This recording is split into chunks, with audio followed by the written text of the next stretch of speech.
Namasti eva, for him alone, Bahyad Anityat, from all the non-eternal things. Bahyat, from the external, Anityat, from the non-eternal. From the external, non-eternal things. That is called Bahyad Anityat. Sadhya Sadhana Sambandha. And all that is non-eternal has got a relationship of Sadhya and Sadhana. It is gained by some sadhana. All ends are called sadhyas, and the means that you adopt are sadhana. Therefore, there is sadhya sadhana bhavaha. You can never have a sadhyam without sadhanam. Whether it is empirical sadhanam or rituals as sadhanam. The effort that you make is sadhanam. What you gain is sadhyam. Both are limited. Sadhya sadhana sambandhat, bahyat, anityat. You have to grasp this terminology very well. Vagueness doesn't work.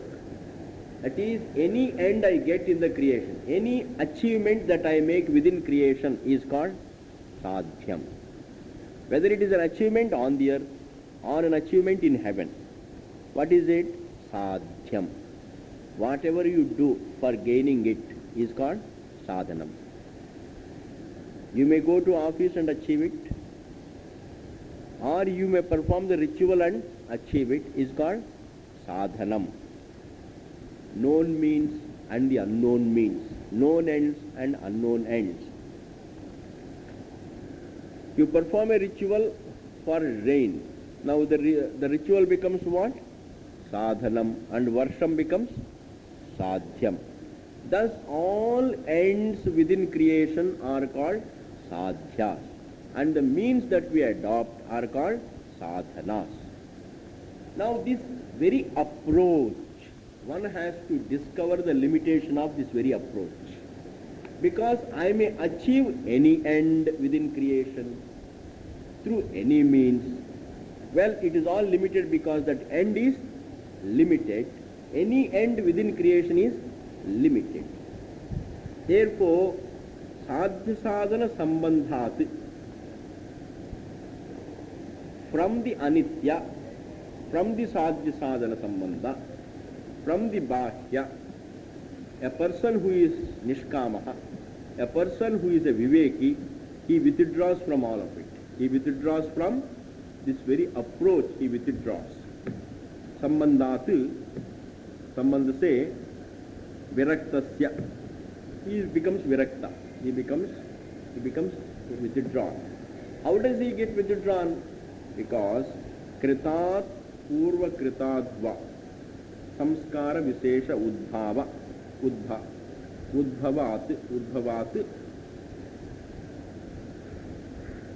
viraktasya. Kritat purva kritadva samskara visesha udbhavat viraktasya.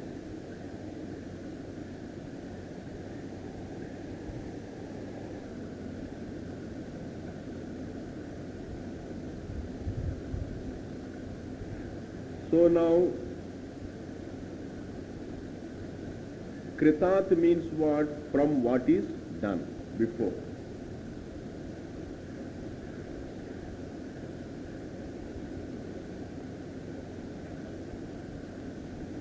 Purva kritadva.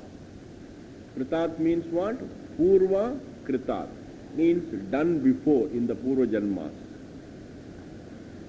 Samskara visesha udbhavat.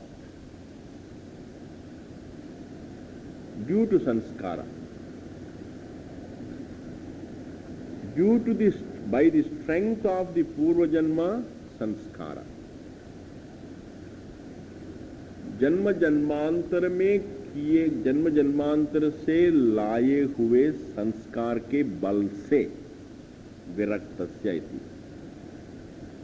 बल के द्वारा विरक्तस्य, the one who has withdrawn. संस्कार विशेषोद्भवात् विरक्तस्य. You have to make a small correction there. उद्भवात् विरक्तस्य. यहाँ पर उद्भवा विरक्तस्य is there, in your text. संस्कार विशेषोद्भवा विरक्तस्य उद्भवात् होना चाहिए. Is it they?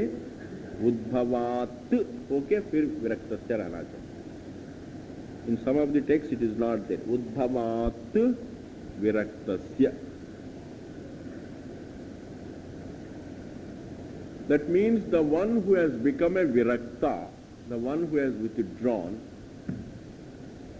Withdrawn from what? Withdrawn from the external things. Withdrawn from the non-eternal things. Withdrawn from the external, non-eternal things which are always gained by various sadhanas. So there is sadhya sadhana bhava between every end and the means. They are all means and ends. So the one who has withdrawn from the very approach of means and ends. Is it clear? Man always wants to have an end and he adopts a means. This is called the main occupation. This is the main occupation of every jiva. Every jiva first thinks of an end. हमको वो मिलेंगे तो अच्छा होगा. That is called end. Then he adopts a means. That means is called sadhanam. The end is called sadhyam. Therefore, every jiva is fully occupied with means and ends. I want to have a house, adopt a means. I want to have more money, adopt a means. And I want to see the whole world, adopt a means. I want to go to heaven, adopt a means. I want to become famous, adopt a means. That means you think of an end and adopt a means. Thus every jiva is all the time involved in means and ends. This is called life. Life means getting involved in sadhyas and sadhanas. Now what is virakti? Withdrawal from this approach of ends and means. The moment you renounce the end, you don't have to go through the rigor of means. If you renounce the sadhyam, you don't have to adopt the sadhanam. And adopting sadhanam means working hard. You know, karma to ho gaya na, karma karna padta hai. Therefore, you renounce the sadhyam, you don't have to go through the rigor of sadhanam. That is called sannyasa. Precisely this is called sannyasa. When we say sannyasa, this is sannyasa. Sannyasa means to renounce the sadhya sadhana approach which is there from anadikala, which is universal, which is choiceless. Every jiva, before the viveka dawns on the person, before the discrimination dawns upon a person, every jiva is occupied only with one thing, and that is wanting ends and adopting means. This is technically called sadhya sadhana bhavaha. That is all karma kanda. The entire karma kanda is what?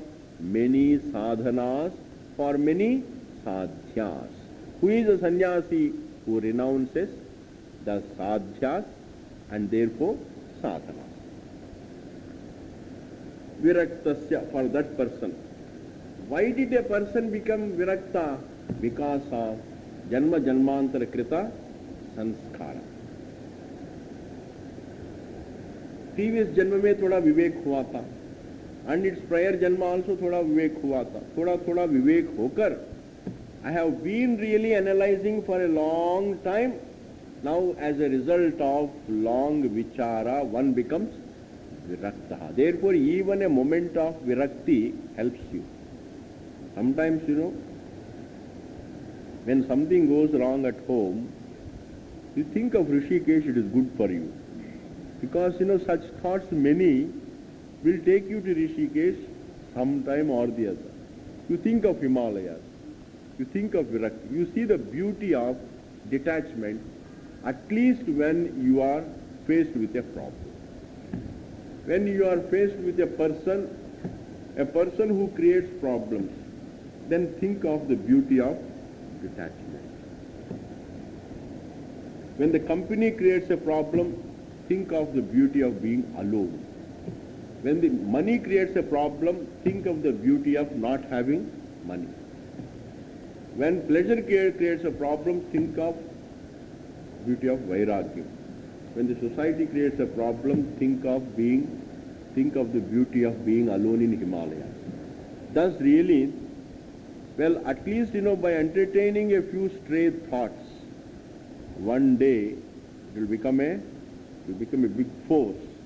That is what is the meaning here. Janma janmantra. Purva kritat sanskara visesha udbhavat. Here udbhavat viraktasya means not udbhava ki karan se. Because of the sanskara he becomes a virakta. Sanskar se virakta nahi hota hai. Not that he renounces the sanskara.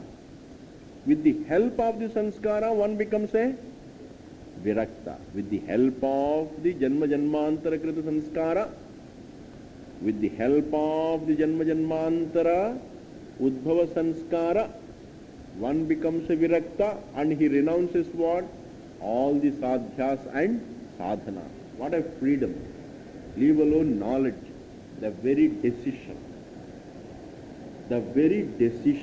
to leave is great. You don't have to leave. You decide to leave. That even thinking on the lines of leaving is such a freedom. When you leave, it's freedom. Leaving is not changing a place, please. You don't leave anything outside. Leaving does not mean you leave Delhi and then go to Bombay. Or even going to Rishikesh does not really mean renunciation. Renunciation means what? The conviction that my freedom lies in sadhyas. That has to be knocked out. The superstition, the belief that I must have a lot of sadhyas and they will bless me with happiness. That is the belief that has to go. The ends in creation, the objects in creation, the pleasures in creation will free me, will make me happy. This belief, superstition has to be gone. That is called renunciation. Renunciation of a wrong thing.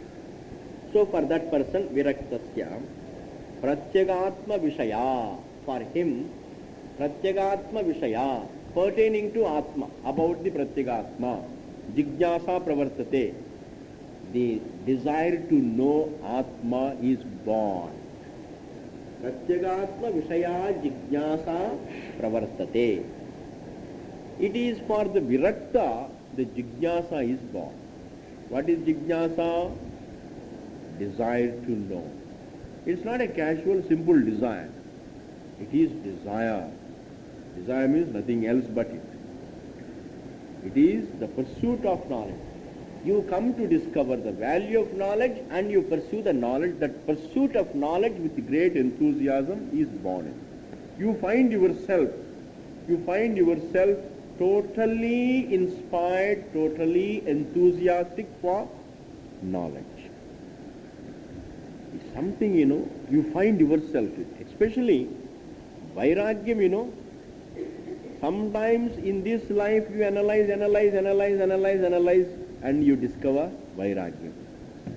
You go on analyzing the limitation, observe the limitation of everything.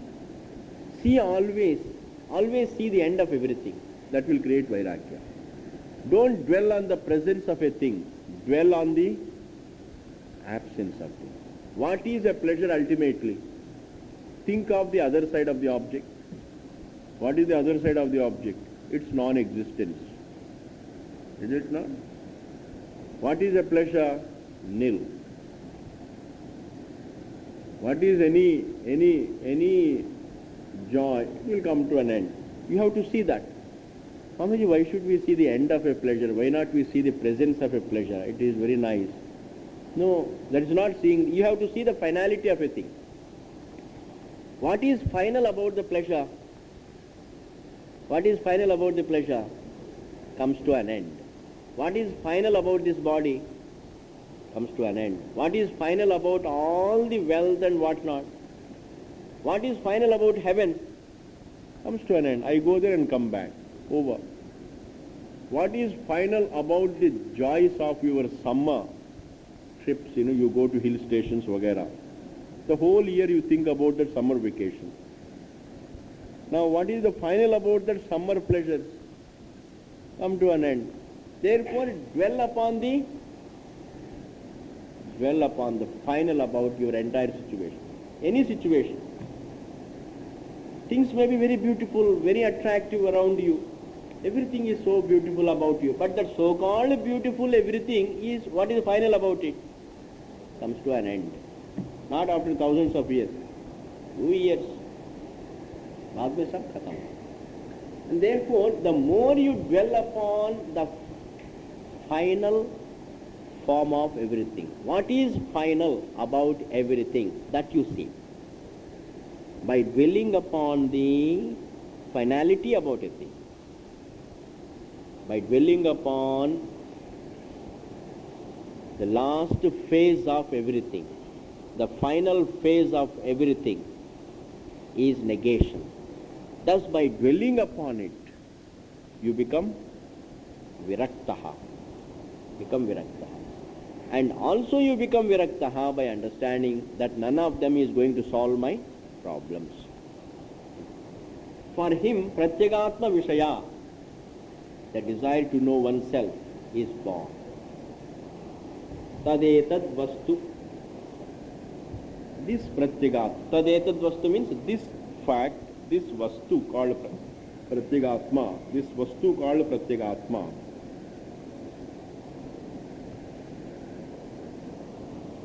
this pratyagatma about which jigyasa is born, prashna prativachana lakshanaya shrutya.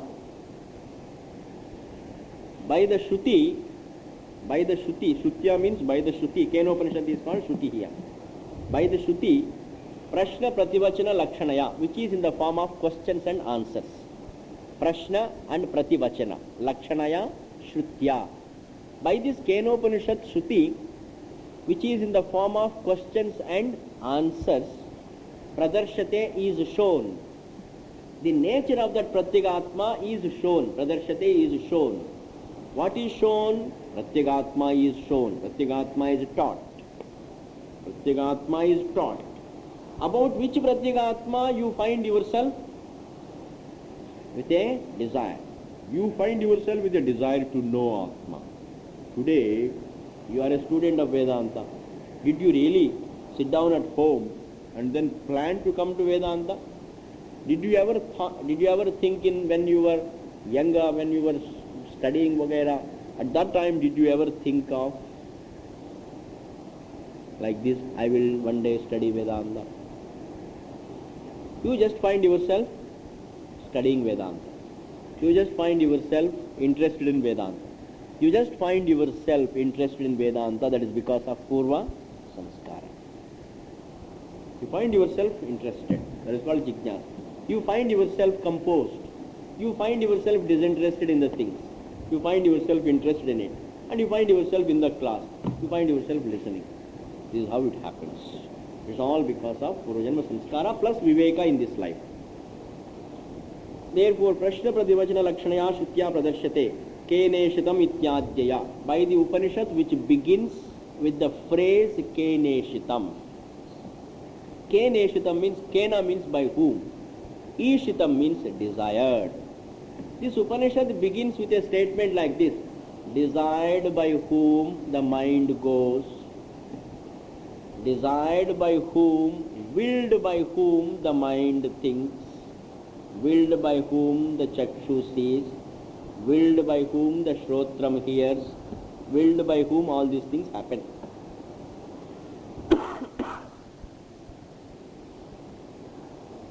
In this manner the Upanishad begins. So this Upanishad is meant to show that Pratyagatma which you desire to know. That subject matter. Why does one want to know the Atma? Because no sadhyam is a solution. No end is a solution. Nothing in this world can save me from the problems. Nothing in the world can free me. In fact, what I consider as solutions, in fact, are problems. It is not understood. What you consider as a solution is we consider Sukham as a solution. But Sukham is not a solution, Sukham is problem, Dukkham is problem. In Advitiya Atma, Sukham is created, Dukkham is created.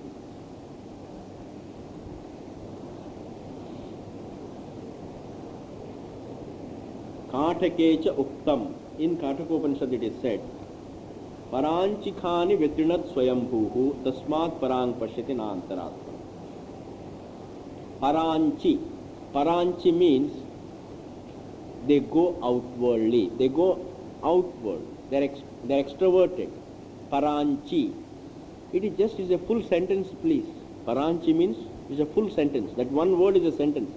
Paragachanti. Paranchi means paragachanti. They always go outward towards the objects. What are they? Sense organs. The sense organs always go for their objects naturally. Sense organs don't go towards Atma. Paranchi. Always go outward. What are they? Khani. Khani. Khani means indriyani, sense organs. Khani means sense organs. You know, kham means akasham. Kham means akasham. Shrotramiti. Kham ke khani means shrotradini indriyani. Kha means akasha. That is why khagaha. When you say khagaha, it means what? A bird is called khagaha. Ke gacchati. Ke gacchati means akash mein udne wala. That is called khagaha, a bird. Kham means like phalam. Saptami ekvachan is ke. Ke gacchati, akashe gacchati. So now here says khani, these sense organs, paranchi, they always go external. You cannot control the sense organs. They always want to see, hear, taste, touch, smell. Vyatrinat swayambhuhu. That is why the sense organs are bound to the sense objects, and I am identified with the sense organs. Therefore, my attention is also always drawn towards the objects. When the sight illumines the form, it is not just illumining the form, it takes along with it my attention. Jiva's attention also is there along with the sight. My attention is drawn by the sense organs. When the chakshu illumines the form, with that what is there? My attention. My attention is there where the perception is. My attention is there where the perception is. Therefore, Jiva's attention is totally lost in the objects. My attention is taken with objects. That is why Vyatrinat Swayambhuhu. Vyatrinat means he has destroyed. Swayambhuhu, the Lord. The Lord has destroyed this Jiva as though. By making the sense organs extroverted, Swayambhuhu, the Lord, Vyatrinat, has destroyed this Jiva. As though destroyed, not actually destroyed, as though destroyed.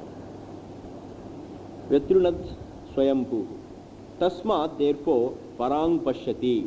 One always sees the outside objects. Parang, outside objects. Pashyati sees. Na antaratman, he can't see the self. One can't see the self because one is always lost in the objects. That is the thing. I am lost in the objects. I can't see Atma. And therefore the Lord seems to have destroyed myself. Na antaratma. Acha. That means, is it true that it cannot be known? Atma cannot be known? No, you can know. Because you can withdraw your attention from the objects. Kaschit dhiraha.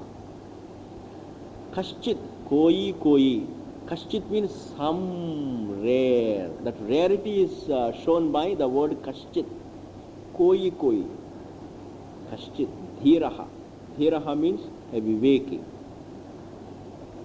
Koi viveki. Some viveki. Then that does not mean Swamiji koi kar sakte hain, hum log thodi kar sakte hain. Hum to chote mote log. We are just there to be householders. Householder means what? A sense of smallness comes immediately. Sense of smallness. before one gets married, some kind of adventure, spirit of adventure was there. And after marriage, that also goes away. Then husband is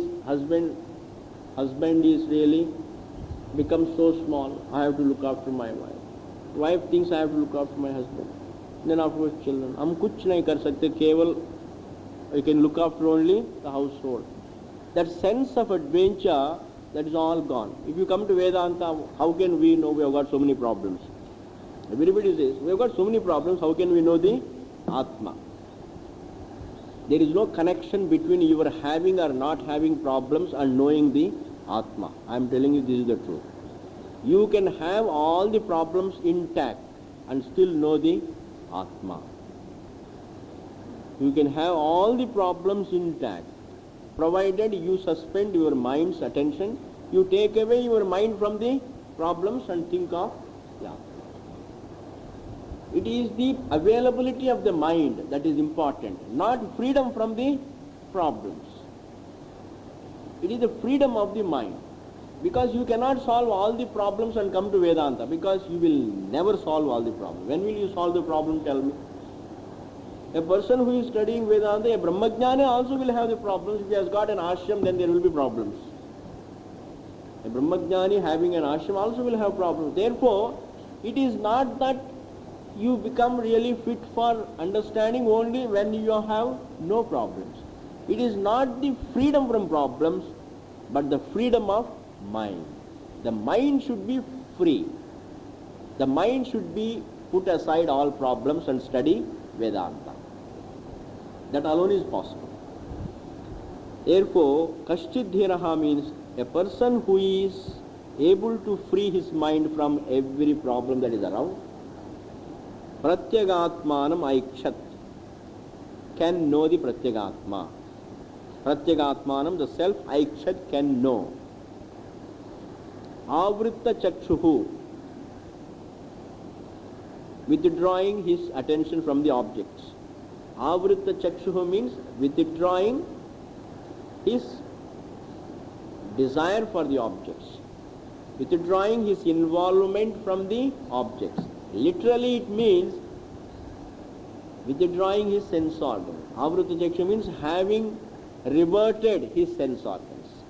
Having reverted his sense organs. Aisa nahi lena, because Avritta chakshuhu simply means having withdrawn oneself from one's involvement in things.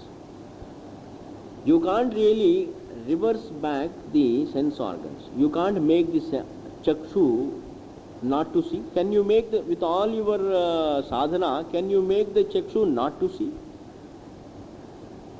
If it doesn't go towards the form, then where else will it go? Shrotram has to hear. Chakshu has to see. All the five sense organs have to operate.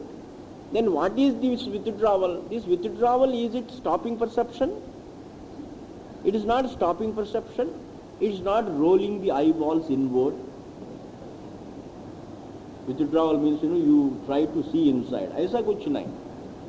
It is not, it has nothing to do with the sense organs. Sense organs, they see, they hear, they taste, touch. Then withdrawal is always from my involvement in things. Involvement in things means involvement in the value for things. Therefore, if I have value for things, then I am involved in things. If I resolve that value, then I resolve the involvement. When we say we are involved, it simply means we have a value. Itna hi baat hai, I tell you. The basic problem is our value. Why do you come to the class? Swamiji, it has become a habit with me. We have been listening for such a long time. Now we can't remain without coming to the class. Therefore it is our habit. Can you say that? No, nobody comes to the class because of habit. Not a very pleasant habit. Therefore to come here and sit down for 1 hour. Therefore you come here because you have a value for knowledge. You have value for knowledge. Therefore you are involved in the class because you have value. Another person, he goes to a club. And you tell him, why do you go to the club? He goes there and then for 3 hours, 4 hours, he is there. Then you ask him, it's all because of habits. It's not just habit. You have a value for certain things. You have a value for things there. Therefore, unless you have a value for a thing, you have no involvement. That value may be a wrong value or right value, that's a different thing. Unless you value a thing, you are not going to get involved. Therefore, if I have to be free from involvement, I must tackle my value. Is it not? I must tackle my value. Sometimes what is a wrong thing, I live with a value for it. I must tackle that value in my mind. It has no value. It doesn't bless me. It has nothing to give me. It has nothing to offer me. It will not make me happy. It will not make me free. It will not give me any knowledge. Thus, I have to argue with myself and resolve my value for a thing. Then I am not involved with it. Is it clear? That is what is called withdrawal from involvement. Withdrawal from involvement means resolving the value for things. That is called avrutta chakshuhu. Amritatvam icchanna, desiring eternity. Amritatvam means desiring eternity, desiring immortality, meaning desiring freedom. Amritatvam means freedom, moksham. A person, kaschid dhiraha, a viveki desiring freedom, withdraws from his involvement from things, withdraws from values for things, and then comes to know the Pratyagatma with the help of Vedanta Pramana. Is said here? Is it clear?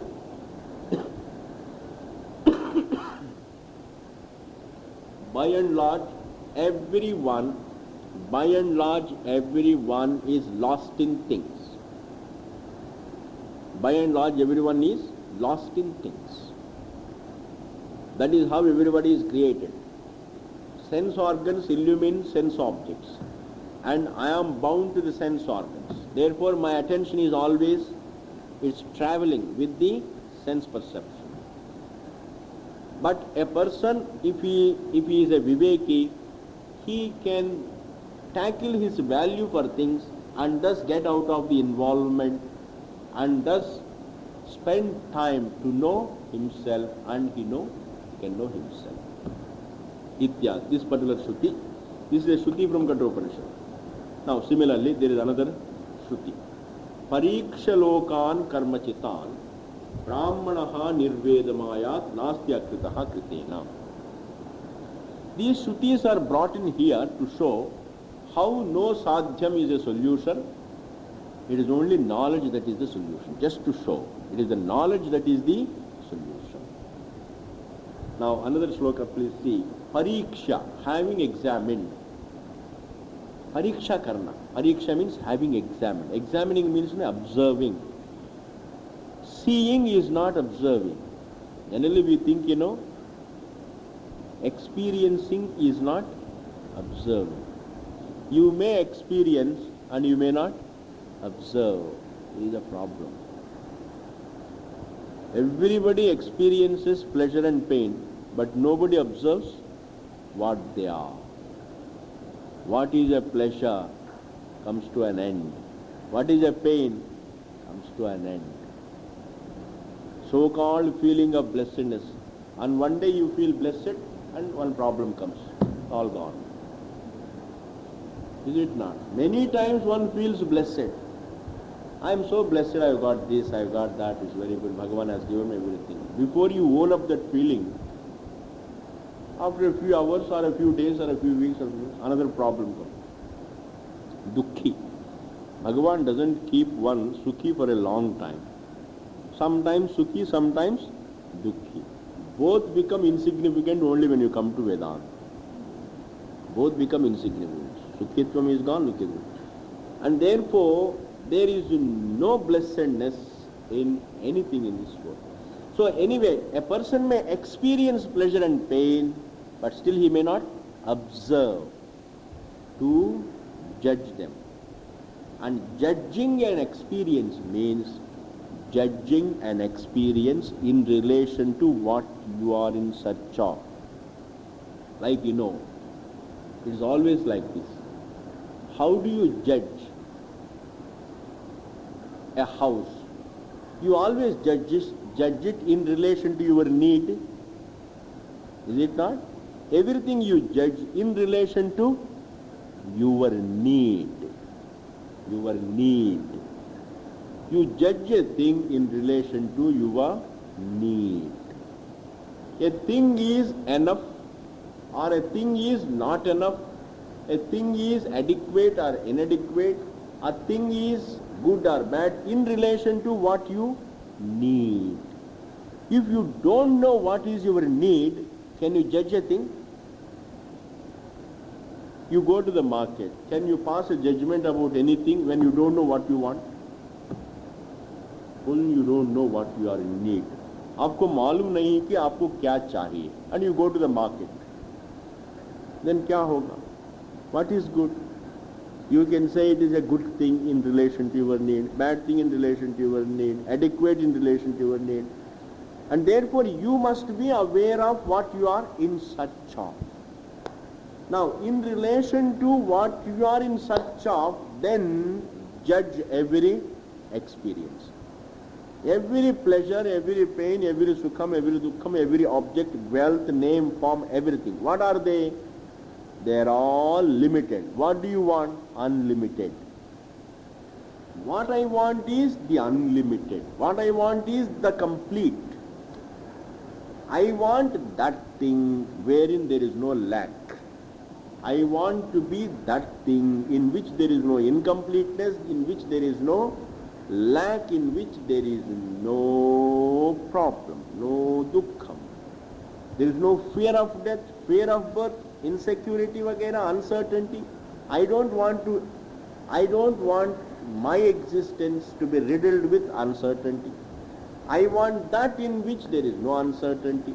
I want that in which there is no insecurity. I want that in which there is no fear. I want that in which there is no sorrow. I want that in which there is no birth and death. That completeness I want. And this anybody can say. Do you want a big, do you want more or the complete? Do you want more or the complete? Do you want complete? Because what you call more is not complete. The more also is less. Because when you get the more, you will understand how less it is.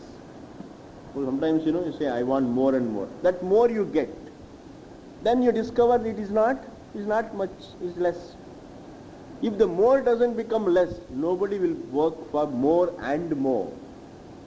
You work for more and afterwards still more. After gaining more, why do you want more again? Because what I thought more is only less. And any more, after gaining anything, it is still less. And therefore, I want more and more and more and more and more and more. When will it stop? Eternity. Even for eternity, it will not stop. You keep on gaining more and more and more and more and more and more and more and more. Like you go on gaining more and more and more and more and more and more for 1,000 yugas, it will still be less. Because the one who has more and more is still a jiva. The one who owns more and more is a jiva, and the jiva is the problem. And therefore, everybody's heart is not in the more, everybody's heart is in the complete, which is not subject to become less. The more is less, the less can become more. What is less for me is more for a person, another person. What is less for another person is more for me. What is more for me, less for another person. Therefore, more and less are really, they are relative terms, they can change. But what is complete?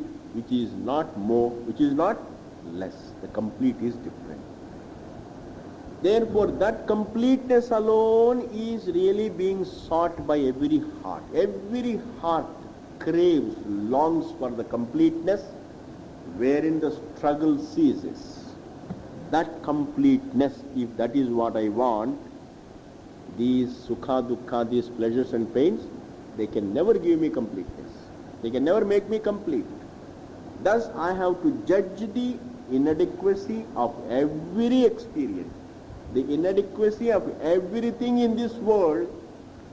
Everything is inadequate when I relate it, when I judge it in the light of what I am in need. Is it clear?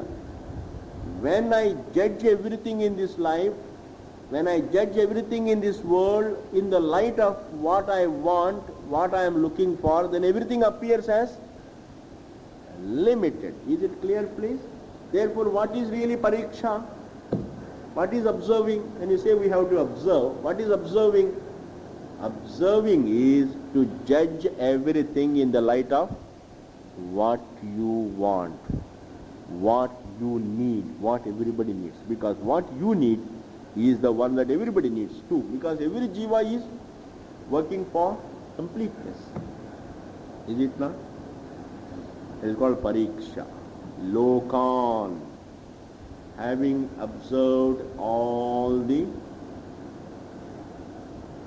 fruits of one's actions, having analyzed, having observed and analyzed all types of achievements. Lokan means achievement. Anything that is achieved through an action, effort is called lokaha. Lokaha means a result of my effort. Anything that I achieve in this creation is called lokaha. Pariksha lokan. Analyze all achievements. Karma chitan. Gained through one's effort. Karma chitan. Karma chitan means karmana jitan. Conquered by one's struggle and effort.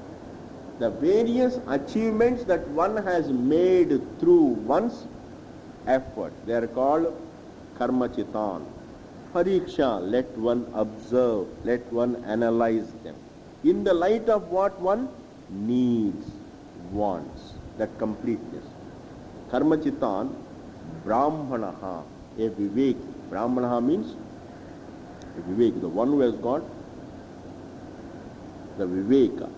Let that person, let anybody who has viveka analyze these achievements in the light of what one wants. Then, having analyzed, then there is something which happens choicelessly, and that is called nirvedam. Nirvedam means vairagyam. Nirvedam means vairagyam. You lose your value for everything. Losing value for everything means you discover their limitation. Because losing value is nothing but discovering a limitation, is it not? There is no other way of losing value. To lose a value is to understand that it has no value. Not that it has a value and I don't have it. Aisa nahi. It's useful but I don't want it. Aisa nahi. It has nothing to give me. The moment you discover, then you grow out of your value for things. Therefore here, nirvedam means vairagyam. Ayat. Let one gain. Let a viveki gain vairagyam by way of analyzing the limitation of everything in the light of what one is in need of. If you are not aware of what you want, if you don't know what every human heart, if you don't know every living being, if you don't know that every living being is in need of only completeness, if that you don't know, then you can't do pariksha. Observing means what? Analyzing means what? Judging. I have to judge everything. I have to judge everything. I can judge everything only in the light of what I want. This is exactly where we find conflict. A jignasu talks to a person who is in the world society, one who is struggling in the society, who wants to become bigger and bigger in the society. Another person who has got out of it. Now the same thing, a person in the world, he looks at an achievement as very big. Another person, a sannyasi, is nothing. Why? Because a sannyasi judges an achievement in the light of what one wants, what one is in need, and another person, he only sees the achievement, but he doesn't know how to judge it in the light of what one is in need. He only judges the achievement in the light of the physical need, not in the light of the basic need felt by the very self. Because what we call the need is a physical need. It can be a physical need, but it also means what the self is looking for.